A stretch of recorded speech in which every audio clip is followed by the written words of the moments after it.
مجھے ایک نوجوان ملا، وہ کہتا ہے کہ میرے والد مسجد کے نمازی ہیں اور اذان بھی وہی پڑھتے ہیں۔ مجھے والد صاحب نے چابی دی کہ اذان کا ٹائم تھا، جاؤ جا کے اذان دو۔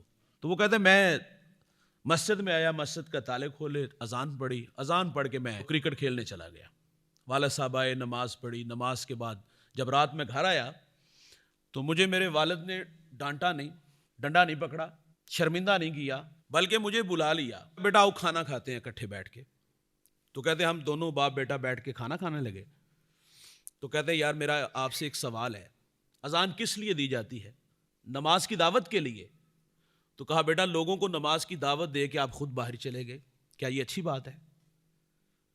وہ کہتے میرے والد کا اتنا شائستہ لہجہ، اتنی محبت سے پیش آئے کہ بیٹا آپ لوگوں کو نماز کی دعوت دے کے خود باہر چلے گئے۔ یار وہ پردیس میں ہوتا ہے، وہ کہتے ہیں مجھے میرے والد جب بھی فون پہ بات کرتے ہیں نا تو مجھے یہ نہیں پوچھتے کہ کتنے پیسے کمائے ہیں، آج دیہڑی کتنے دی لگی ہے، بلکہ وہ مجھ سے پوچھتے ہیں کہ بیٹا آج آپ نے کتنی نمازیں پڑھی ہیں؟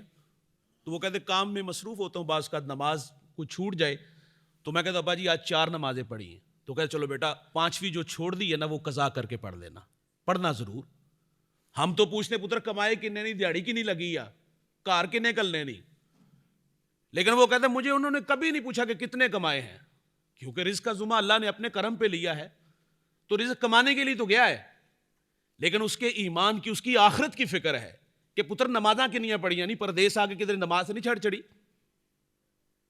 جب والدین کا اولاد کے ساتھ رویہ اتنا شائستہ ہو کہ وہ ان کی آخرت کی فکر کرے، وہ اذان دے کے باہر چلا گیا، والد نے ڈانٹا نہیں، گالی نہیں دی، تھپڑ نہیں مارا، بلکہ اتنا کہا بیٹا لوگوں کو نماز کی دعوت دے کے خود باہر چلے گئے۔ تو وہ کہتا میں شرمندہ ہوا، مجھے اچھا لگا، باپ کا لہجہ آج بھی میرے اندر اتر گیا۔ تو جب ہم بچوں کو عزت ہی نہیں دیں گے، بچوں کی عزت ہی نہیں کریں گے تو کیسے عزت ملے گی؟ والدین کو چاہیے کہ وہ اپنی طبیعت میں درگزر کا پہلو غالب رکھیں۔